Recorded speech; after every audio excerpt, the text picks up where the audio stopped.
ખાસ કરીને વાત કરીએ તો રાજકોટ મહાનગરપાલિકાના વિવિધ આરોગ્ય કેન્દ્ર ઉપરાંત પીડીઓ અને પેકેજ ખાતે નોંધાતા જે IHIP જે છે એના આંકડા જોવા જઈએ તો એ મુજબ ગત સપ્તાહે મેલેરિયા અને ચિકનગુનિયાના કોઈ પણ કેસ નોંધાયેલા નથી, જ્યારે ડેન્ગ્યુના 3 કેસ નોંધાયેલા છે.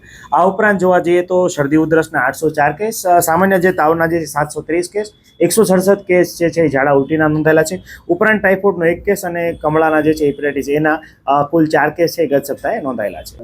હજી ખાસ કરીને વાત કરીએ તો આપણે હંમેશા છેલ્લા 3 વર્ષની જે કેસ છે એની સરખામણી કરીએ છીએ. ગત વર્ષે જે છે આ અઠવાડિયાના જે કેસ છે એની માત્રા આની કરતાં ડબલ કેસ જે છે આ સપ્તાહમાં નોંધાયેલા હતા. એની સાપેક્ષે આપણે આ અઠવાડિયે જે છે કેસની માત્રા આપણને ઘણી બધી ઓછી જોવા મળી રહી છે.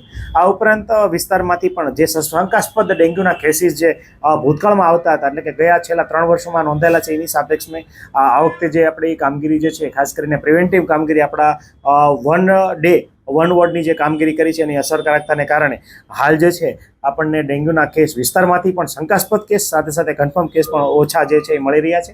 આ ઉપરાંત આ કામગીરી છે હજી સઘન કરવામાં આવી રહી છે. આ ઉપરાંત જે છે દરેક શંકાસ્પદ કેસનું ટ્રેસિંગ જે છે અને ટ્રેકિંગ જે છે એ ખાસ કરવામાં આવી રહ્યું છે. આ ઉપરાંત દરેક શંકાસ્પદ કેસના ઘરે પણ આજુબાજુના 100 મીટરની ત્રિજ્યાની અંદર જે છે ફોગિંગની કામગીરી જે છે એ કરવામાં આવે છે. આ ઉપરાંત જે છે ખાસ કરીને હાલ જે છે વેક્ટરબોર્ન ડિઝીઝ એટલે કે ખાસ કરીને ડેન્ગ્યુના ચિકનગુનિયા ન ફેલાય એના માટે આપણે આ પરફેક્ટ સિઝન જે છે ચાલી રહી છે, એનું સંધાને કામગીરી છે ચાલુ છે. જોવા જઈએ તો ખાસ કરી અટકાયતી પગલામાં જોવા જઈએ તો 522 જેટલા પ્રીમાઇસીસ છે અને નોટિસ ઇસ્યુ કરવામાં આવી છે, જેમાં જે રહેણાંકના 285 અને 126 જે છે કોમર્શિયલ આસામીઓને નોટિસ આપવામાં આવી છે.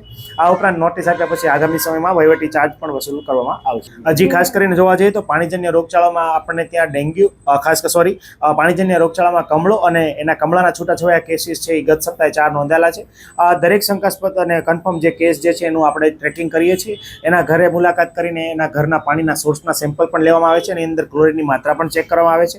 આ ઉપરાંત એની ફૂડ હિસ્ટ્રી પણ જે છે એ એસેસ કરવામાં આવે છે અને અનુસંધાને ઇન્ફેક્શનનો સોર્સ પણ શોધવામાં આવતો હોય છે. ગત સપ્તાહે ખાસ કરીને ટાઇફોઇડના 1 કેસ અને જે કમળાના 4 કેસ નોંધાયેલા છે, તમામનું કોન્ટેક્ટ ટ્રેસિંગ પણ કરવામાં આવેલું છે.